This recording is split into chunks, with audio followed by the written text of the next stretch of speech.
As we continue looking into the issue of election integrity, which we are doing now every Friday to keep you up to speed as to what's happening across the country. But today, as we continue looking at this, obviously during this crucial election year, you may have noticed the left's recent push to replace normal elections, as we've always known them for years, with their new favorite fad, ranked choice voting.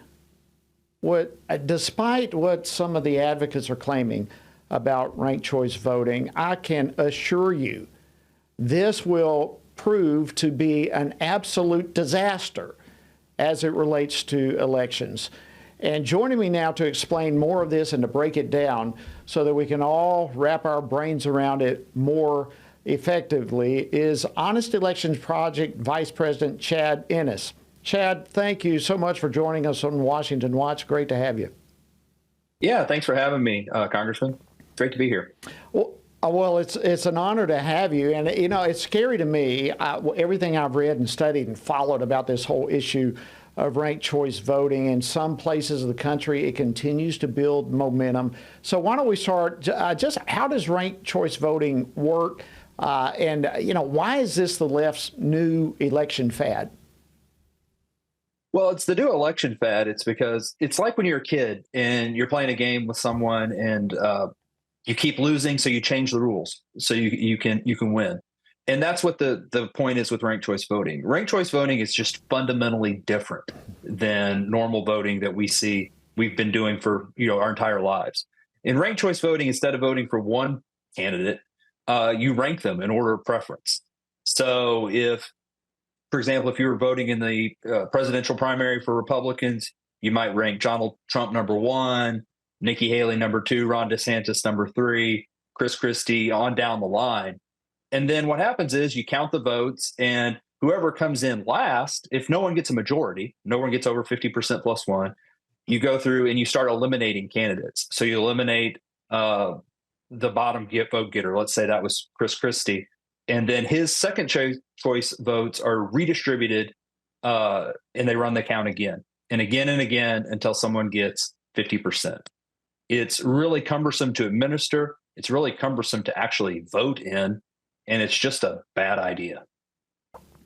Well, and it's impossible to be transparent with all of it. I mean, there's so many moving targets, and if a voter, for example, as I understand it, does not vote but for one candidate, say they don't rank everyone, then that voter's vote is cast out because he didn't rank them. And so you have disenfranchisement from voters. I mean, just the whole mechanics of this thing seems like a cumbersome, non-transparent, disenfranchising mess to me.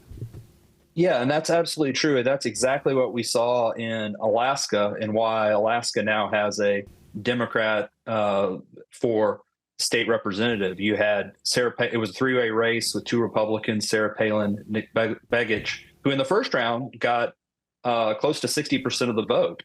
And it turns out a lot of the Begich voters didn't rank a second choice, didn't rank Sarah Palin second, or the Democrat, and ended up those votes getting thrown out.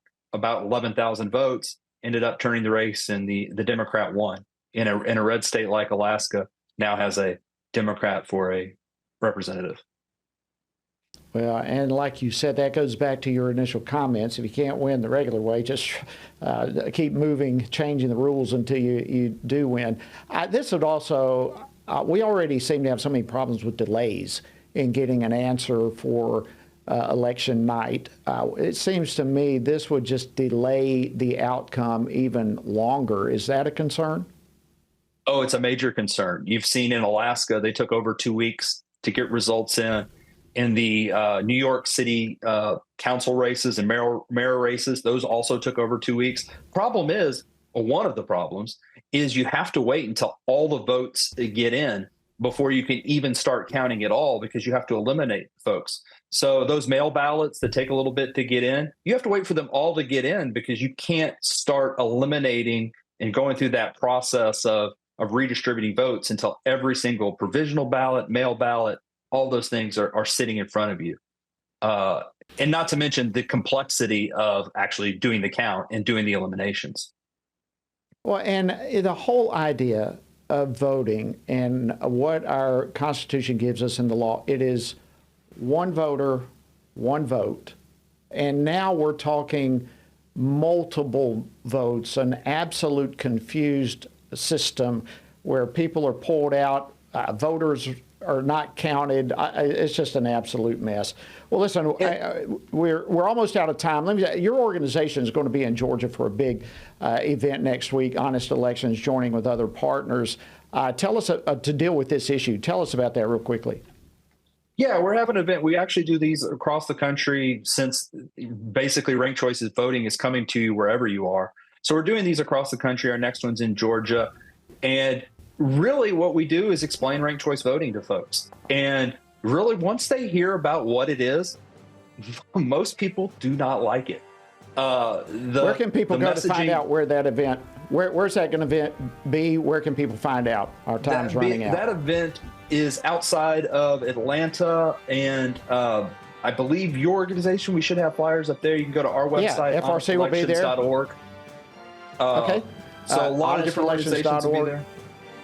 Yes, sir. I'll be there speaking, a host of others. It'll be at the Ben Robertson Community Center in Kennesaw on March the 9th. So, friends, we hope to see you there. Chad, thank you so much from Honest Elections Project for joining us. We appreciate it.